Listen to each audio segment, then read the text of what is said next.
شاء اللہ لا حول ولا قوة الا باللہ العلی العظیم حسبنا اللہ ونعم الوکیل نعم المولا ونعم النصیر رب اشرح لی صدری ویسر لی امری واحلل عقدة من لسانی یفقہوا قولی الحمد للہ رب العالمین والصلاة والسلام علی سیدنا ونبینا وشفیع ذنوبنا وطبیب نفوسنا العبد المؤید والرسول المسدد المصطفى الامجد حبیب الہ العالمین ابی القاسم المصطفى محمد اللہم صل علی محمد وعلى آلہ الطیبین الطاہرین المعصومین لا سیما بقیت اللہ فی الارضین روحی وارواح العالمین لتراب مقدمہ الفدا ولعنت اللہ علی اعدائہم اجمعین من یوم ظلمہم الی قیام یوم الدین اما بعد فقد قال اللہ تبارک وتعالی فی کلامہ اعوذ باللہ من الشیطان الرجیم بسم اللہ الرحمن الرحیم ثم اورثنا الكتاب الذین اصطفینا من عبادنا فمنهم ظالم لنفسه ومنهم مقتصد ومنهم سابق بالخیرات بآواز بلند درود پڑھیے اللہم صلی آل محمد۔ پروردگار عالم ان لمحات کو اپنی عبادت میں شمار فرمائے، حاضرین اور ناظرین کی جتنی حاجات ہیں پروردگار عالم ان کو برآوردہ فرمائے، خصوصاً وہ افراد وہ بیمار جنہوں نے التماس سے دعا کا کہا ہے، خصوصاً اس بیماری میں مبتلا ہیں، پروردگار عالم اس ذکر کے صدقے ان کو شفائے کاملہ عطا فرمائے۔ شب جمعہ ہے، شب زیارت سید الشہداء ہے، دعا ہے پروردگار عالم سے کہ خدا اس بیماری کو رفع کرے اور محرم اور سفر میں زیارت سید الشہداء ہم سب کو نصیب فرمائے۔ اپنی دعاؤں کی قبولیت کے لیے بآواز بلند درود پڑھیے اللہم محمد و آل محمد وعجل فرجہم۔ سب سے پہلے جیسا کہ آپ کو معلوم ہے 23 ذی-القعدہ امام ہشتم امام رضا علیہ السلام کی شہادت کا ایک روایت کی بنا پہ دن ہے جو گزر چکا ہے، اس کی مناسبت سے آپ تمام کی خدمت میں تسلیت عرض کرتا ہوں۔ اور آج کی جو شب ہے 25 کی شب اور کل کا دن، یہ روایات میں دہو الارض کے نام سے معروف ہے، جو سورہ نازعات کی آیت ہے والارض بعد ذلک دحاها۔ اس آیت کے ذیل میں آپ کو معلوم ہے اگر روایات تفسیری کو دیکھیں یا دوسری روایات کو دیکھیں، امام رضا علیہ السلام سے بھی اس ذیل میں روایت موجود ہے کہ یہ 25 ذی القعدہ کا دن وہ دن ہے جس دن کعبہ جہاں پہ آج موجود ہے یہاں سے زمین کا آغاز ہوا۔ اس سے پہلے پانی تھا، زمین نہیں تھی۔ سب سے پہلی زمین جو وجود میں آئی وہ زمین ہے جہاں پہ خانہ کعبہ موجود ہے، اور بعض روایات کی روشنی میں اس کے بعد دوسرے مرحلے میں عرفات کی زمین ہے، مشعر الحرام کی زمین ہے، منا کی زمین ہے، اسی طرح دوسرے مراحل میں دوسری زمینیں۔ لہٰذا اس کو امام رضا علیہ الصلاۃ والسلام نے فرمایا کہ یہ ایک اہم دن ہے، عظیم دن ہے، اس میں روزہ رکھنے کا ثواب ہے، مختلف دعائیں ہیں، مختلف عبادات ہیں، نمازیں ہیں۔ دعا ہے پروردگار عالم سے کہ خدا ہمیں اس دن کے تقاضوں کو پورا کرنے اور عبادات کو بجا لانے کی توفیق عطا فرمائے۔ ایک دفعہ پھر بآواز بلند درود پڑھیے۔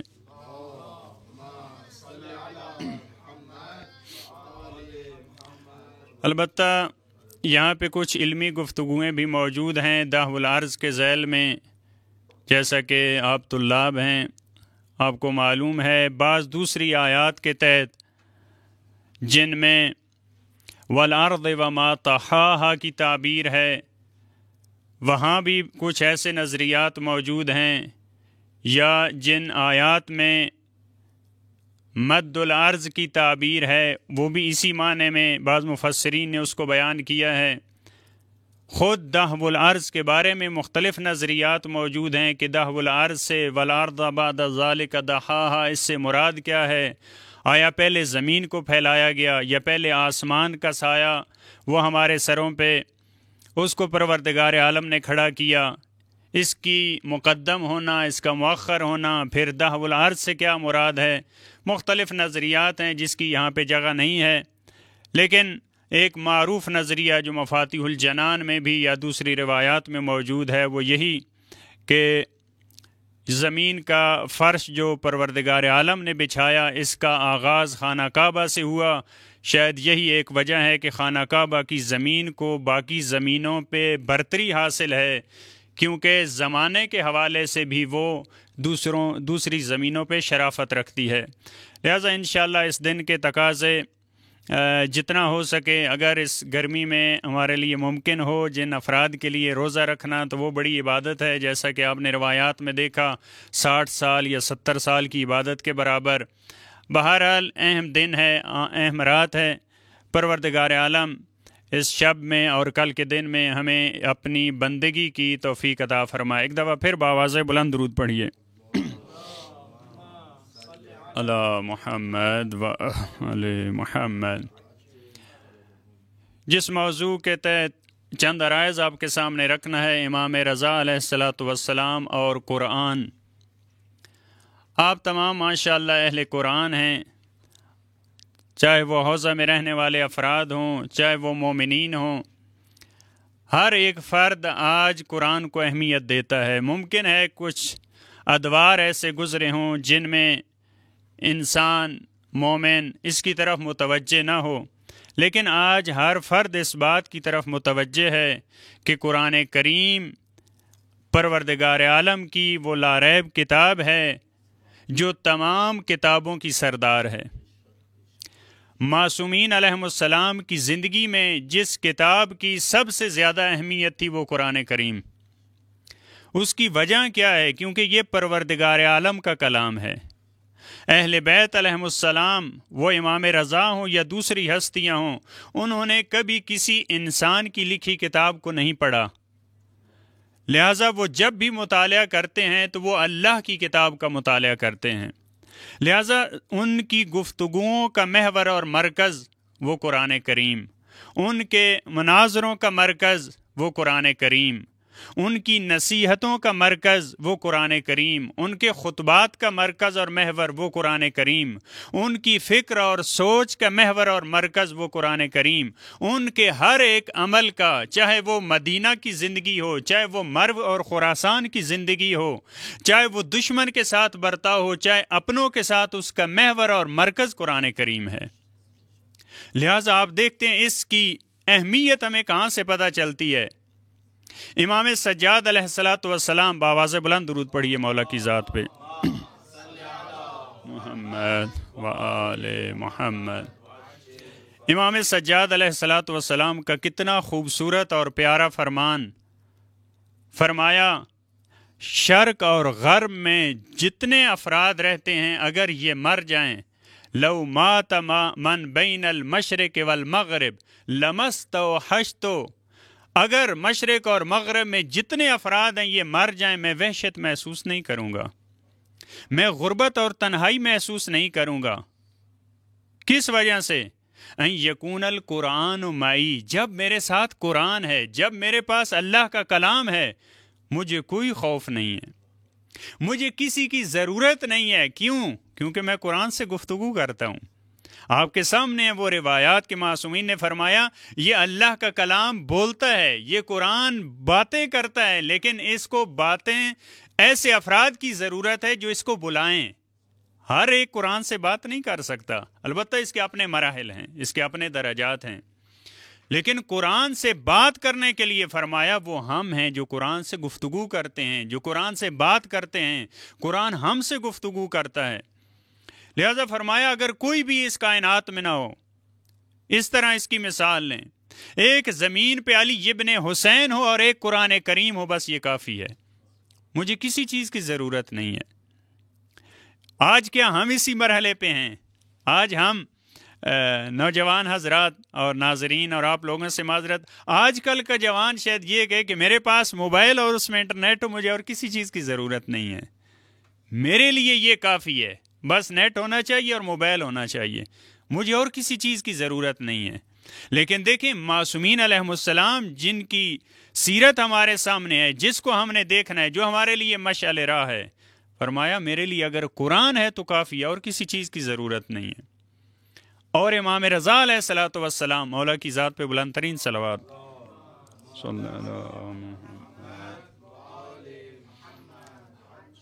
قرآن دیکھیں محور ہے یا نہیں امام علیہ السلام کی زندگی میں۔ جب دیبل نے وہ مشہور اشعار پڑھے اور امام علیہ السلام نے اپنا کرتا ہدیہ کے طور پہ دیا، تو آپ تمام کے سامنے ہے وہ روایت۔ امام علیہ السلام نے فرمایا دیبل یہ وہ کرتا ہے جس میں میں نے 1000 ختم قرآن کیا ہے، یہ وہ کرتا میں تمہیں ہدیہ میں دے رہا ہوں ان چند اشعار کے بدلے، جس میں نے کیا کیا ہے 1000 ختم قرآن۔ آپ دیکھیں کیا امام علیہ السلام کا ایک ہی کرتا تھا، یہ تو وہ ایک لباس ہے جس میں امام علیہ السلام کے 1000 ختم قرآن ہیں۔ اس کا مطلب ہے یہ فقط 1000 ختم قرآن نہیں تھا ان 50 سالوں میں، 50-51 سال کی جو زندگی ہے وہاں تک، یہ فقط 1000 ختم قرآن نہیں، یہ ایک پیراہن میں 1000 ختم قرآن ہے۔ اگر 2-3 پیراہن ہوں تو آپ دیکھیں امام علیہ السلام، اور وہ امام علیہ السلام کی بہت خوبصورت روایات فرمایا کہ میں کیونکہ تدبر کرنا چاہتا ہوں اس لیے میں 3 دن میں قرآن کو ختم کرتا ہوں، اگر میں چاہوں تو اس سے بھی کم عرصے میں قرآن کریم کو ختم کر سکتا ہوں۔ اس کا مطلب کیا ہے؟ البتہ ان کا تدبر اس کا اپنا مقام، وہ عام انسانوں کا، عام مفسرین کا تدبر کہاں، اور علی ابن موسیٰ الرضا کا تدبر قرآن کہاں۔ یہاں سے پتہ چلتا ہے کہ معصومین علیہم السلام کی زندگی میں سب سے بنیادی چیز جس کتاب سے وہ مانوس تھے وہ قرآن کریم ہے۔ ان کا کس کتاب سے تھا؟ اللہ کے کلام سے، اللہ کی کتاب سے، وہ مانوس ہیں ہر لمحہ۔ لہٰذا ہمیں یہ کہا گیا کہ آپ ہر روز قرآن سے مانوس ہوں۔ آج بہت افسوس سے بعض دفعہ کہنا پڑتا ہے، ممبر پہ بھی خدا بچائے، بہت ساری ایسی چیزیں سامنے آتی ہیں، آیات غلط۔ اس کی وجہ کیا ہے؟ کیونکہ جب تقریر کے لیے آیات دیکھی جاتی ہیں تو غلط ہو جاتی ہیں، لیکن جب قرآن سے انسان مانوس ہوتا ہے، اس کی زندگی میں قرآن ہوتا ہے، ہر وقت قرآن کے ساتھ انس ہو، اس کو پھر آیات یاد کرنے کی ضرورت نہیں ہوتی۔ یہ ہم جیسے مبلغین ہیں، لیکن معصومین علیہم السلام یا وہ افراد علامہ طباطبائی جیسی شخصیات، آیت اللہ جوادی عاملی جیسی شخصیات، دیکھیں 1 منٹ میں 10-15 آیات، ایک ان کی گفتگو میں 60 سے 70 آیات ہوتی ہیں۔ کیا وہ یاد کر کے آتے ہیں؟ نہیں، قرآن کے ساتھ معشور ہیں، حشر و نشر ان کا قرآن کریم کے ساتھ ہے۔ لہذا معصومین علیہم السلام کی زندگی میں سب سے اہم جو کتاب جس کی انہوں نے قرات کی ہے، جس میں تدبر کیا ہے، جس کی تفسیر کی ہے، جس سے گفتگو کی ہے، جس سے استدلال کیا ہے، جس سے مناظرہ کیا ہے، وہ قرآن کریم ہے۔ بس 3 چیزیں، 3 پہلوؤں پہ بڑی مختصر انداز میں گفتگو کروں گا۔ ایک، امام رضا علیہ الصلوۃ والسلام نے اپنے اقوال کے ذریعے اپنی گفتگو کے ذریعے، اپنے مناظرے کے ذریعے، اپنی نصیحت کے ذریعے قرآن کریم کا کیسے تعارف کروایا ہے، قرآن کی ثقافت کو کیسے زندہ کیا ہے، اپنے کردار کے ذریعے قرآنی طرز زندگی کو کیسے متعارف کروایا ہے، اور امام علیہ السلام نے اپنی فکر کے ذریعے قرآنی فکر کا کیسے تعارف کروایا ہے، 3 جہتوں میں، اقوال کے ذریعے یعنی گفتار کے ذریعے، کردار کے ذریعے اور فکر کے ذریعے، 3 پہلوؤں میں بڑے مختصر انداز میں اور مثالوں کے ذریعے، تاکہ آپ بزرگواران اور آپ عزیز وہ بھی تھکاوٹ محسوس نہ کریں اور ناظرین بھی۔ ایک دفعہ بآواز بلند درود پڑھیے۔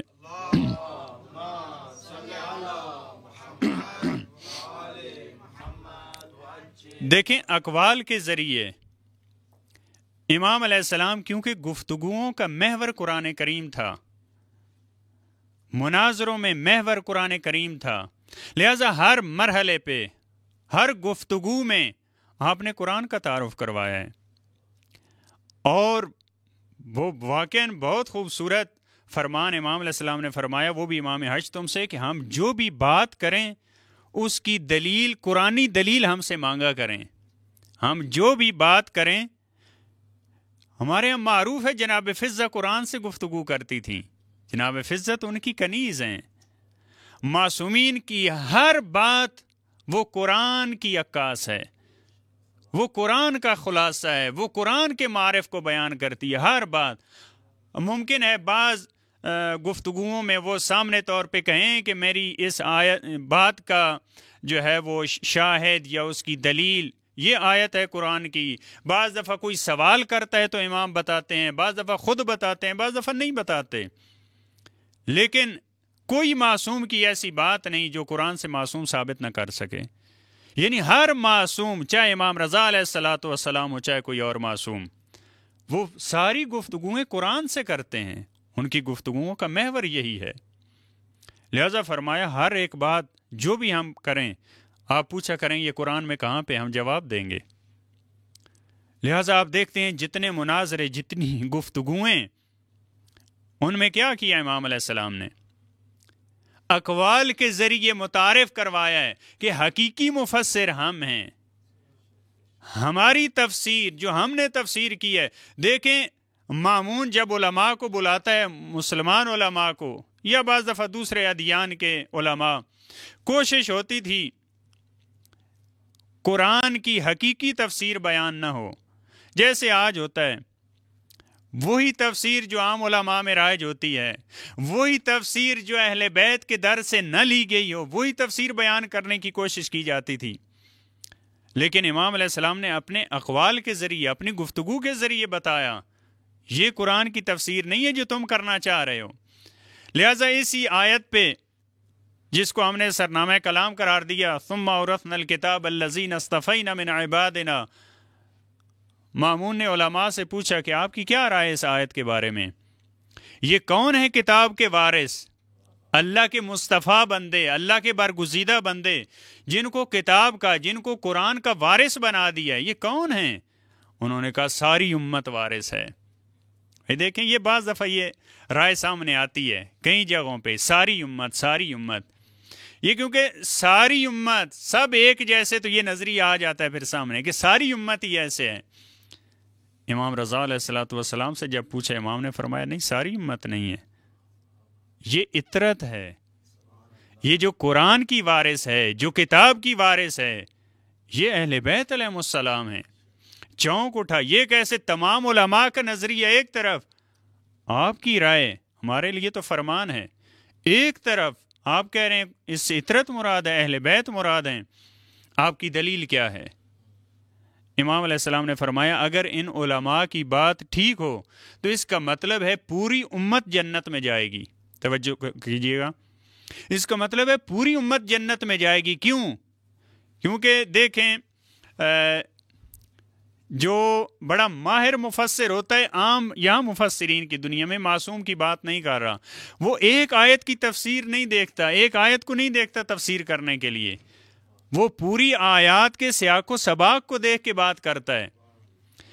ان کی بس ایک ہی آیت پہ نظر تھی، کیونکہ وہ تھے تقریر کے لیے یاد کرنے والے علماء، لیکن امام علیہ السلام نے فرمایا بعد والی آیت کہہ رہی ہے جنات عدن یدخلونہا، یہ افراد جنت میں داخل ہوں گے جن کی بات ہو رہی ہے، جو قرآن کے وارث ہیں یہ جنت میں داخل ہوں گے۔ اگر پوری امت قرآن کی وارث ہے تو پوری امت جنت میں، حالانکہ اسی امت میں وہ بھی ہیں جو اپنی نفس پہ ظلم کرنے والے ہیں، اپنی جانوں پہ ظلم کرنے والے ہیں، وہ بھی ہیں جو میانہ رو ہیں، اور وہ بھی ہیں جو سابقون بالخیرات ہیں، جو ہر وادی میں آگے بڑھنے والے ہیں۔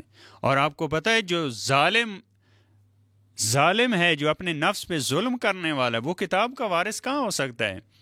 حضرت ابراہیم نے جب تقاضا کیا تو وہاں بھی پروردگار عالم نے فرمایا میرا عہد لا ینال عہد الظالمین، میرا عہد ظالموں کو نہیں مل سکتا، چاہے وہ اپنے نفس پہ ظلم کرنے والا ہو، گناہ گار ہو، چاہے وہ مشرک ہو، ان شرک لظلم عظیم، جو بھی جس میں شرک پایا جاتا ہے، گناہ پایا جاتا ہے، وہ کتاب کا وارث کہاں ہو سکتا ہے؟ اور کچھ میانہ رو ہیں، کچھ درمیانہ طبقہ ہے، درمیانہ طبقہ میری اصطلاح ہے، یعنی وہ افراد جو کبھی نیکی کرتے ہیں، کبھی ساتھ گناہ کر لیتے ہیں، معمولاً افراد ایسے ہی ہوتے ہیں، کبھی اچھا کام کیا کبھی برا کام کیا، ماہ رمضان آیا تو اچھا بن گیا، محرم آیا عزاداری کر لی، جب ٹائم گزر گیا، وقت گزر گیا تو پھر وہی کام۔ ان کو کہا جاتا ہے مقتصدن، یہ وہ اقتصاد اور میانہ روی وہ مراد نہیں ہے جو افراط اور تفریط کے مقابلے میں ہے، وہ یہاں پہ مراد نہیں ہے۔ یہاں ظالم لنفس اور سابق بالخیرات کے مقابلے میں یہ گروہ ہے تیسرا، یہ تو میانہ رو ہے، یہ بھی کتاب کا وارث نہیں ہو سکتا۔ کس لیے بھائی؟ درمیانے طبقے پہ، درمیانی چیز پہ تو ہم عام کوئی چیز بازار سے لینی ہو تب بھی ہم اکتفا نہیں کرتے، درمیانی چیز آپ لیتے ہیں نہیں، آپ ٹاپ کلاس چیز لیتے ہیں۔ جب آپ بازار میں جائیں، آپ سبزی لینے جائیں تب بھی، آپ کی فروٹ لینے جائیں تب بھی آپ کی یہ ہوتی ہے جس میں ذرہ برابر عیب نہ ہو میں وہ خریدوں گا۔ درمیانی چیز آپ نہیں لیتے، آپ اپنے ذہن کے مطابق وہی چیز لیتے ہیں جس میں ذرہ برابر نقص اور عیب نہ ہو۔ تو جس نے کتاب کا وارث بننا ہے وہ نہ ظالم لنفس سے ہو سکتا ہے اور نہ وہ درمیانہ طبقہ ہو سکتا ہے۔ وہ کون ہیں؟ وَمِنْهُمْ سَابِقٌ بِالْخَيْرَاتِ، ایک ایسا گروہ ہے جو خیرات میں سبقت لینے والا ہے، جن کی نماز جیسی کسی کی نماز نہیں، جن کی زکوٰۃ دینے کا انداز ایسا ہے جیسا کسی کا انداز نہیں، جن کے حج جیسا کسی کا حج نہیں، جن کی عبادت اور بندگی جیسی کسی کی عبادت نہیں، جن کے سجدے جیسا کسی کا سجدہ نہیں، ان کے رکوع بے مثال، ان کے سجدے بے مثال، ان کی زکوٰۃ دینا بے مثال، ان کا حج کرنا بے مثال، ہر چیز میں وہ بے مثال ہیں۔ یہ وہ گروہ ہے۔ امام علیہ السلام نے فرمایا یہ اگر آپ یہ کہہ رہے ہیں ساری امت یہ کتاب کی وارث ہے، بھائی ساری امت کتاب کی وارث کیسے ہو سکتی ہے؟ ساری امت زمین کی وارث بھی نہیں ہے، توجہ چاہوں گا، ساری امت زمین کی وارث بھی نہیں ہے۔ زمین تو عام سی چیز ہے، زمین کے لیے بھی پروردگار عالم نے قرآن میں فرمایا وَلَقَدْ كَتَبْنَا فِي الزَّبُورِ مِن بَعْدِ الذِّكْرِ أَنَّ الْأَرْضَ يَرِثُهَا عِبَادِيَ الصَّالِحُونَ، زمین کے وارث بنانے کے لیے بھی عام افراد نہیں، اللہ کے صالح بندے، اللہ کے نیک بندے وہ زمین کے وارث بنتے ہیں۔ یہ دعو الارض کو جو زمین وجود میں آئی ہے اس کا وارث بھی اسی کو بنایا ہے جو کعبہ کا وارث ہے۔ بھائی زمین پہ سب سے پہلے کیا بنا؟ اللہ کا گھر وجود میں آیا، اللہ کا گھر زمین پہ سب سے پہلے بنا، وہی زمین سب سے پہلے، اور اس کا وارث بھی انہی افراد کو بنایا جو سابقون بالخیرات ہیں۔ تب ہی تو اور روایات میں آپ کے سامنے ہے، امام سجاد علیہ السلام نے فرمایا تھا انا ابن زمزم و صفا انا ابن مکہ و منا، یعنی ہم وارث ہیں، کعبہ کے وارث وہی ہیں، زمین کے وارث وہی ہیں، جنت کے وارث وہی ہیں۔ بعض دوسری آیات میں آپ دیکھیں جنت کے وارث وہی ہیں، کتاب کے وارث۔ پس جب امام رضا علیہ الصلوۃ والسلام جیسی ہستی کتاب کی وارث ہے تو انہوں نے اپنے اقوال سے خوبصورت انداز میں قرآن کو زندہ کیا ہے۔ کوشش جب کی علماء نے مختلف غلط تفسیریں بیان کرنے کی، امام علیہ السلام نے اپنی گفتگو کے ذریعے ان کا راستہ روکا۔ جب فَاسْأَلُوا أَهْلَ الذِّكْرِ إِن كُنتُمْ لَا تَعْلَمُونَ کی بات ہوئی تو کہا علماء نے، عجیب علماء تھے یہ، کہا کہ اس سے مراد اہل کتاب ہیں. توجہ ہے آپ کی؟ کہا اس سے مراد اہل کتاب ہیں، اہل ذکر وہ ہیں. امام علیہ السلام نے پھر یہاں امام خاموش نہیں رہے. دیکھیں ہر مرحلے میں امام علیہ السلام چپ نہیں رہے. امام علیہ السلام نے فرمایا اہل کتاب نہیں ہو سکتے اس سے مراد. آپ کہہ رہے ہیں اگر تمہیں کسی بات کا نہیں پتہ تو اہل ذکر سے پوچھ لو. اہل ذکر یعنی یہود و نصارہ سے پوچھ لو. سب علماء کی جب یہ رائے تھی، امام رضا علیہ السلام نے فرمایا اگر اس سے مراد اہل کتاب ہوں تو اس کا مطلب ہے ان کی بات ہمارے لیے حجت ہے، یعنی وہ جو کریں گے جو کہیں گے ہمارے لیے ماننا ضروری ہے کیونکہ قرآن حکم دے رہا ہے. حالانکہ اگر اس طرح ہو تو وہ تو اپنے دین کی طرف بلائیں گے. قرآن نے کیا کہا ہے؟ ان کی کیا ود ہے، ان کی کیا تمنا ہے، وہ کیا چاہتے ہیں؟ وہ کہتے ہیں یا تم یہودی بن جاؤ یا نصرانی بن جاؤ. وہ تو اپنے دین کی طرف بلاتے ہیں. امام علیہ السلام نے فرمایا یہ کیسے ہو سکتا ہے کہ اس اہل ذکر سے مراد یہود و نصارہ؟ فرمایا نحن اہل الذکر، فرمایا ہم اہل ذکر ہیں. فرمایا ذکر رسول اللہ ہے اور ہم اہل ذکر ہیں، کیونکہ دوسری قرآن کی آیات میں فرمایا ذکرن رسولن، ذکر اور رسول. جب رسول اللہ کو قرآن نے ذکر کہا ہے، بس ذکر رسول خدا اور ہم ان کی اہل ہیں، ہم آل ہیں، ہم اہل الذکر ہیں. اور یہ وہی فرمایا یہ وہی ہستیاں ہیں جن کا تذکرہ آیت تطہیر میں موجود ہے. لہذا اپنے اقوال کے ذریعے خوبصورت انداز میں امام علیہ السلام نے قرآن کو زندہ کیا، قرآنی معارف کو زندہ کیا. اسی طرح امام علیہ السلام نے اپنے کردار کے ذریعے، اپنے عمل کے ذریعے، وہ مدنی زندگی ہو یا مروی زندگی ہو، یہ نصف صدی امام علیہ السلام نے اپنے عمل کے ذریعے ہر موڑ پہ ہر لمحے کوشش کی ہے ثقافت قرآنی کو زندہ کیا جائے. ہر عمل امام علیہ السلام انجام دیتے ہیں وہ قرآنی آیات کی تفسیر ہے. اپنے عمل کے ذریعے امام علیہ السلام نے قرآنی آیات کی تفسیر کی ہے. آج کے مفسر تفسیر کرتے ہیں الفاظ کے ذریعے، ایسے ہیں الفاظ کے ذریعے کمرے میں بیٹھ کر ایسے تفسیر ہوتی ہے. مدرس میں بیٹھ کے، مسجد میں بیٹھ کے امام علیہ السلام نے زندگی کے ہر قدم پہ قرآن کی تفسیر کی ہے، اپنے عمل کے ذریعے، اپنے کردار کے ذریعے. اگر دشمن کے ساتھ کوئی سلوک ہے وہ قرآنی آیات کی روشنی میں، اگر دوست کے ساتھ امام علیہ السلام کا رویہ ہے، اپنوں کے ساتھ، شیعہ کے ساتھ، محب اہل بیت کے ساتھ، وہ بھی قرآنی آیات کی ترجمانی ہے. لہذا رجال میں عیسیٰ جلودی کا ایک قصہ آپ کے سامنے ہے. یہ مامون کی فوج میں ہے. جو چند افراد گئے امام علیہ السلام کو مدینہ سے مرو لایا جائے، اس میں ایک فرد عیسیٰ جلودی بھی ہے، اور یہ پہلے بھی کسی وقت میں ہارون کے حکم سے مدینہ گیا. توجہ کیجئے گا، یہ پہلے بھی مدینہ میں گیا اور ہارون نے اس کو حکم دیا تھا کہ آپ نے اہل بیت علیہم السلام کے گھروں میں جو کچھ ہے آپ نے لوٹ کے لانا ہے، حتیٰ کہ خواتین کے پاس جو زر و زیور ہے وہ بھی آپ نے لے کے آنا ہے. ایک لباس کے علاوہ بنی ہاشم کے گھروں میں کچھ نہ رہے. یہ ہارون نے حکم دیا. عیسیٰ جلودی اس کا کمانڈر ہے جو فوجی بھیجے گئے. جب در اہل بیت پہ پہنچے امام رضا علیہ السلام دروازے کے سامنے کھڑے ہو گئے. امام علیہ السلام نے فرمایا یہ تیری جرت نہیں کہ تو ہمارے گھر کے اندر قدم رکھ سکے، تو ہمارے گھر میں نہیں آ سکتا، لیکن میں تجھے اطمینان اور تسلی دیتا ہوں جو کچھ اس گھر میں موجود ہے میں تیرے لیے لاؤں گا. ایک کپڑے کے علاوہ، ایک لباس کے علاوہ گھر میں کچھ نہیں رہے گا، کیونکہ ظالم کا دستور تھا، حکم تھا. وہ ساری چیزیں میں لاؤں گا لیکن میں تجھے گھر آنے کی اجازت نہیں دوں گا، تو اندر نہیں آ سکتا. اس نے بہت اصرار کیا لیکن آخر میں مجبور ہوا، اندر داخل نہ ہوا. امام علیہ السلام نے جو کچھ گھر میں موجود تھا وہ اس کو دے دیا، یہ لے کے واپس آیا. جب امام علیہ السلام ولی عہد بن چکے، ان خاص شرائط کے تحت آپ کے سامنے ہیں۔ عیسیٰ جلودی نے مامون کی مخالفت کی۔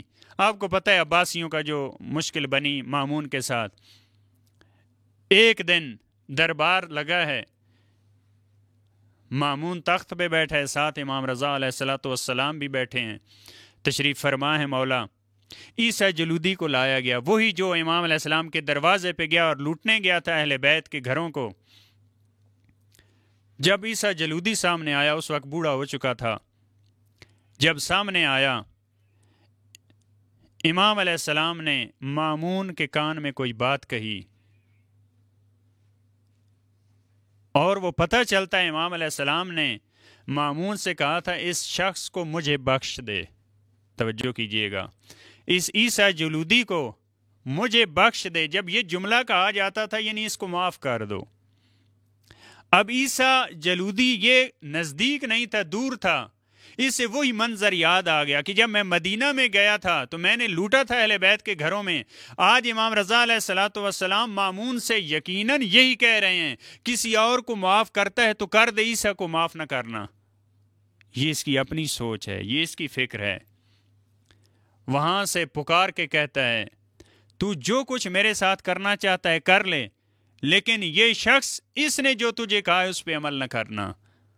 اس نے کہا ٹھیک ہے، اسی وجہ سے میں تیری گردن اڑاتا ہوں، کیونکہ اس شخص نے یہ کہا تھا دوسروں کو مارتا ہے، دوسروں کی گردنیں اڑاتا ہے تو اڑا دے۔ اس نے ہمارے گھر کی حرمت کو پامال نہیں کیا تھا، اس نے میرے عزت اور احترام کی لاج رکھ لی تھی، لہٰذا اس کو معاف کر دے۔ یہ دیکھیں امام علیہ السلام نے، یہ کون سا عمل ہے، یہ کون سا کردار ہے؟ یہ قرآنی کردار ہے۔ حل جزاء الاحسان الا الاحسان۔ اگرچہ اس نے لوٹا ہے لیکن اس نے گھر کے عزت اور احترام کے تقاضوں کو پورا کیا ہے، اندر داخل نہیں ہوا تھا، لہذا امام علیہ السلام اس کا بدلہ دینا چاہ رہے تھے، لیکن خود اس نے کہا کہ نہیں، اس شخص کی بات کو نہ ماننا۔ یہ دیکھیں یہ کیسا کردار ہے۔ میں نے عرض کیا امام علیہ السلام کی ہر امام علیہ السلام کا عمل، چاہے وہ دشمن کے ساتھ ہو چاہے وہ دوست کے ساتھ ہو، وہ قرآنی آیات کی تفسیر ہے، وہ قرآنی آیات کی تفسیر ہے۔ دشمن کے ساتھ جو سلوک ہے، جو رویہ ہے، اپنوں کے ساتھ دیکھیں بہت واقعاً عجیب، بعض دفعہ ہمیں لگتا ہے کہ جب اپنے ماننے والے شیعہ، جن کا البتہ نعرہ یہ تھا کہ ہم شیعہ ہیں، بہت درس آموز ہے ہمارے لیے یہ واقعہ، جب آتے ہیں امام علیہ السلام نے فرمایا ملاقات کا وقت نہیں ہے، آپ واپس چلے جائیں۔ میں نے دیکھا ایک روایت میں 60 مرتبہ وہ آئے، امام علیہ السلام نے واپس کر دیا۔ 60 مرتبہ آئے وہ کہ امام رضا علیہ السلام سے ہمیں ملنا ہے، لیکن امام علیہ السلام نے فرمایا ان سے کہو واپس چلے جائیں۔ آخر میں مایوس ہو کر یہ کہتے ہیں خادم کو کہ آپ مولا سے جا کے کہیں اب ہمیں وطن پہ جاتے ہوئے شرم آتی ہے، ہمیں دشمن کیا کہے گا کہ آپ اپنے مولا سے، اپنے آقا سے ملنے گئے اور انہوں نے ملاقات کا ٹائم نہیں دیا، وہ بھی 60 مرتبہ، ہم سے برداشت نہیں ہوتا۔ یا تو ہم اپنے وطن میں واپس نہیں جاتے، ہم کہیں اور چلے جاتے ہیں، ہمیں دشمن تانا دے گا، تم کیسے ماننے والے ہو؟ امام علیہ السلام نے خادم سے فرمایا اب ان کو اندر لے کے آؤ۔ جب آئے، روایت کا جملہ، امام علیہ السلام نے ان سے نہیں کہا کہ آپ بیٹھیے، کھڑے رہے۔ امام علیہ السلام نے بیٹھنے کا نہیں فرمایا۔ جب انہوں نے سوال کیا کہ مولا یہ کیسا رویہ، فرمایا کیا تم نے قرآن کی یہ آیت نہیں سنی کہ جو کچھ مصیبت تمہیں پہنچتی ہے تمہارے اپنے ہاتھوں کی کمائی ہے؟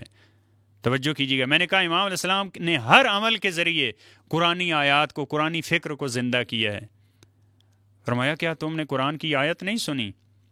حیران ہوئے، کیا ہم نے کوئی ایسا گناہ کیا ہے جو آپ اس آیت کی تلاوت فرما رہے ہیں؟ بما کسبت ایدیکم، ہمارے ہاتھوں کی کمائی ہے، ہم نے ایسا کیا کیا مولا، کون سا جرم؟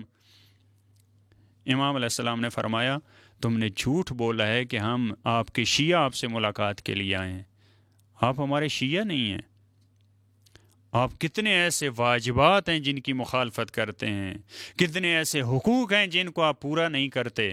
آپ کیسے کہہ رہے ہیں کہ ہم آپ کے شیعہ ہیں، آپ کے جد امجد کے شیعہ ہیں؟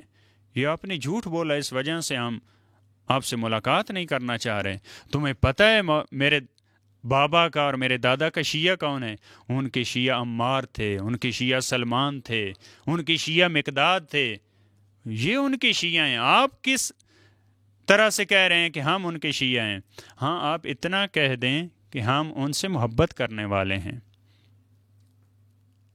انہوں نے معافی مانگی، کہا مولا آج سے ہم یہی کہیں گے کہ ہم آپ کے حبدار ہیں، ہم آپ سے محبت کرنے والے ہیں. شیعہ بننا بہت سخت ہے، ہم آپ سے محبت کرنے والے ہیں. تفسیر امام حسن عسکری علیہ السلام کی یہ روایت ہے. البتہ بہار کی روایت میں فقط خادم کو مولا نے یہ فرمایا، لیکن امام حسن عسکری علیہ السلام کی تفسیر کے مطابق امام علیہ السلام نے خادم سے پوچھا بتاؤ یہ کتنی مرتبہ آئے تھے؟ کہا کہ مولا یہ 60 مرتبہ. کہا امام علیہ السلام نے 60 مرتبہ ان کا استقبال کیا، 60 مرتبہ ان پہ سلام کیا، 60 مرتبہ ان کا استقبال کیا. اور خادم سے کہا تم نے کتنی مرتبہ ان کا راستہ روکا؟ کہا 60 مرتبہ. کہا 60 مرتبہ اب ان کو خوش آمدید کہو، 60 مرتبہ ان کا استقبال کرو. یہ محب کا بھی یہ درجہ ہے. اگر ہم ان سے محبت کرنے والے بن جائیں، شیعہ کا درجہ تو بہت بڑا ہے. لہٰذا امام علیہ السلام نے اپنے کردار کے ذریعے، اپنے رویے کے ذریعے دشمن کو بھی سمجھایا کہ تم غلط کر رہے ہو. میرا کام یہ قرآنی آیات کی روشنی میں ہے. اسی طرح دوست کو بھی بتایا اپنے عمل کے ذریعے، اپنے کردار کے ذریعے، تم جو کر رہے ہو، جو تم کہہ رہے ہو یہ غلط ہے، اور جو میں بات کر رہا ہوں یہ قرآنی آیات کی روشنی میں ہے. ایک بآواز بلند درود پڑھ دیجئے. اللہم صلی آخری چیز امام علیہ السلام نے اپنی فکر کے ذریعے قرآن کی تفسیر کی، قرآنی معارف کو زندہ کیا، کیونکہ امام علیہ السلام کی فکر قرآنی فکر تھی، امام کی سوچ قرآنی سوچ تھی. قرآن کی سوچ کیا ہے؟ قرآن کی فکر کیا ہے؟ ایمان اور عمل صالح دونوں کو اکٹھا ہونا چاہیے. یہ غلط سوچ ہے ایمان کو لے لیں عمل کی ضرورت نہیں، عمل کو لے لیں ایمان اور عقیدے کی ویلیو نہیں. یہ غلط سوچ ہے، یہ قرآن کی سوچ نہیں ہے. قرآن نے یہ فرمایا الا الذین آمنوا وعملوا الصالحات، ایمان بھی عمل صالح بھی. امام علیہ السلام نے بھی اپنی سوچ کے ذریعے، اپنی فکر کے ذریعے، کیونکہ وہی قرآنی سوچ تھی، اسی چیز کو متعارف کروایا. جہاں پہ امام علیہ السلام نے دیکھا ایک طرف جھکاؤ ہے، یا عقیدے کی طرف جھکاؤ ہے، عمل کو چھوڑ رہے ہیں، یا اس کے برعکس، امام علیہ السلام نے فرمایا ہماری محبت کے سہارے عمل صالح کو نہ چھوڑنا، اور اپنے عمل کے سہارے ہماری محبت کو نہ چھوڑنا. یہ دونوں ایک ساتھ ہیں، دونوں ایک ساتھ ہیں. عقیدہ توحید ہو، عقیدہ نبوت ہو، عقیدہ امامت اور ولایت ہو، عمل اس کے ساتھ ہے. اور وہ کتنی امام علیہ السلام کی خوبصورت حدیث، فرمایا من کان للہ مطیعا فہو ولینا، جو اللہ کا اطاعت گزار ہے وہ ہمارا دوست ہے. ومن کان للہ عاصیا فہو عدونا، جو اللہ کا نافرمان ہے وہ ہمارا دشمن ہے. دیکھیں ہم بعض دفعہ یہ سمجھتے ہیں کہ قرآن کی راہ اور ہے، معصوم کی راہ اور ہے. یعنی بعض دفعہ تو یہ ہوتا ہے کہ ہمیں قرآن کا راستہ مشکل لگتا ہے، اہل بیت کا آسان لگتا ہے. یہ بہت غلط سوچ ہے.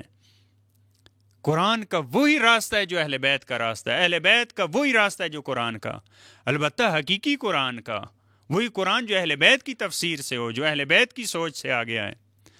لہٰذا فرمایا یہ نہیں ہے کہ ہم بعض دفعہ یہ سمجھیں کہ ہم تو اہل بیت کے دوست ہیں، اللہ قرآن کو ہم نے کبھی دیکھا بھی نہیں ہے. نہیں، وہاں پہ قرآن بھی ہے، وہاں پہ قرآن بھی ہے، وہاں پہ اہل بیت، دونوں ایک ساتھ ہیں.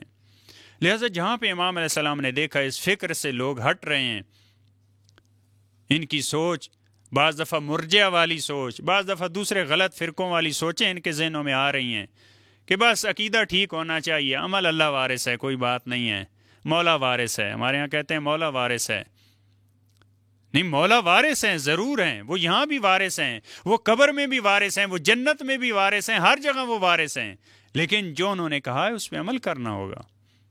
ان کے احکامات، ان کے اقوال، ان کی سیرت، وہ ہمارے لیے مشعل راہ ہے۔ لہٰذا امام علیہ الصلوۃ والسلام نے اپنی پوری زندگی جتنی مصیبتیں، جتنی مشکلات ان کے سامنے آئیں، ان کو برداشت کیا، لیکن حق کا راستہ جو صراط مستقیم تھا اس کو کبھی نہ چھوڑا۔ وہ مشکلات اور وہ مصائب بعض علماء بیان فرتے ہیں جو امام علیہ السلام کی مشکلات ہیں وہ انوکھی مشکلات ہیں۔ بعض امام علیہ السلام کے مصائب ایسے ہیں جو انوکھے مصائب ہیں۔ امام علیہ السلام کی جو مصیبت کا انداز بیان ہے امام رضا علیہ السلام کی زبان سے، وہ انوکھا انداز ہے۔ دیکھیں، مظلوم کربلا اپنے اہل بیت کو گریہ و زاری سے روکتے رہے۔ امام علیہ السلام فرماتے تھے مخدرات عصمت کو آپ گریہ نہ کریں، آپ گریہ نہ کریں، آپ حوصلہ کریں، آپ صبر و تحمل سے کام لیں۔ لیکن امام رضا علیہ الصلوۃ والسلام جب مدینہ سے نکل رہے تھے، وَأَمَرَ أَهْلَهُ بِالنِّيَاحَةِ، آپ نے اپنے اہل و عیال کو اکٹھا کیا اور حکم دیا امام علیہ السلام نے مجھ پہ گریہ کیا جائے، مجھ پہ نوحہ کیا جائے، گریہ وزاری کی جائے۔ اور جب امام علیہ السلام مدینے سے الوداع کر رہے تھے تو بنی ہاشم کے محلے میں کوہرام بپا تھا۔ شاید اس کی وجہ یہ تھی بنی ہاشم کی خواتین کے سامنے وہ منظر آ گیا جب مولا کائنات نے مدینہ چھوڑا پھر واپس نہیں آئے، جب سید الشہداء نے مدینہ کو چھوڑا پھر واپس نہیں آئے، جب ساتویں امام موسیٰ کاظم نے مدینہ کو چھوڑا تو وہ بھی واپس نہیں آئے۔ شاید اہل بیت اور مخدرات عصمت یہ سمجھ گئیں کہ اب امام رضا علیہ الصلوۃ والسلام جو جانے والے ہیں، اس کا مطلب یہ کہ واپس نہیں آئیں گے۔ لہٰذا امام علیہ السلام اس حکم کے ذریعے یہ سمجھانا چاہ رہے ہیں اپنے اہل بیت کو کہ اگرچہ مجھے ظاہری طور پہ احترام کے ذریعے احترام سے لے کے جا رہے ہیں، لیکن سمجھ جاؤ یہ ایسا سفر ہے جس کی واپسی نہیں ہوگی۔ اور دیکھیں آپ، یہاں پہ امام علیہ السلام نے بھی اپنی مصیبت کا حکم دیا، اور جب دیبل نے وہ اشعار پڑھے اور ساتویں امام کی مصیبت پہ رک گیا تو امام علیہ السلام نے فرمایا دیبل میں تمہارے اشعار اور اس مرثیے کو مکمل کر دوں۔ عرض کرتا ہے مولا میں نے تو سب معصومین کی، آپ کے تمام اجداد کی مصیبت کو پڑھا ہے، میں نے تو کسی مصیبت کو نہیں چھوڑا۔ امام علیہ السلام فرماتے ہیں دیبل ایک شعر باقی ہے، وہ میں مکمل کر دیتا ہوں۔ مولا وہ کون سا شعر ہے؟ فرمایا ایک شعر باقی ہے، وَقَبْرٌ بِتُوسٍ يَا لَهَا مِن مُصِيبَةٍ، وَقَبْرٌ بِتُوسٍ يَا لَهَا مِن مُصِيبَةٍ، اے وہ توس کی وہ قبر جس پہ مصیبت کے پہاڑ ٹوٹ پڑیں گے۔ مولا یہ کوئی توس میں تو ایسی قبر نہیں ہے، میں تو آپ کا محب ہوں، مجھے تو کوئی معلومات نہیں ہے کہ یہاں پہ کوئی قبر ہے۔ فرمایا دیبل وہ مجھ غریب کی قبر ہے، مجھے زہر ہلاہل دے کر شہید کر دیا جائے گا اور مرو میں میری قبر بنا دی جائے گی۔ بس عزیزان محترم، عزاداران امام رضا علیہ الصلوۃ والسلام، بس ایک جملہ کہتا ہوں، جب امام علیہ السلام کو زہر مل گیا، زہر جفا سے تڑپ رہے ہیں۔ دیکھیں امام مجتبیٰ کو بھی زہر ملا، لیکن جناب زینب کلثوم پاس موجود تھی، لیکن امام علیہ السلام کی 19 بہنیں ہیں، لیکن جب زہر ملا تنہائی میں تڑپ رہے ہیں، اولاد پاس موجود نہیں ہے۔ معجزہ امامت سے امام جواد جب پہنچے ہیں، امام علیہ السلام کی روح پرواز کر چکی، غسل و کفن کا بندوبست کیا، تابوت کا بندوبست کیا، بڑے عزت و احترام سے جنازہ اٹھا۔ بس میں عرض کرتا ہوں، اے شہید کربلا، لا یوم یا ابا عبداللہ، آپ کا بیٹا پاس موجود ہے، خیمے میں سید سجاد ہے، غشی طاری ہے، اتنی ہمت اور طاقت نہیں کہ بابا کو غسل دے، بس اتنا تاریخ نے لکھا، السلام علی من غسلہ دمہ، اے وہ مظلوم جس کو اپنے خون سے غسل ملا، جس کو کفن نہیں ملا، بلکہ کربلا کی ہواؤں نے مٹی کو اٹھا کر مظلوم کربلا کے جنازے پہ ڈال دیا۔ الا لعنت اللہ علی القوم الظالمین۔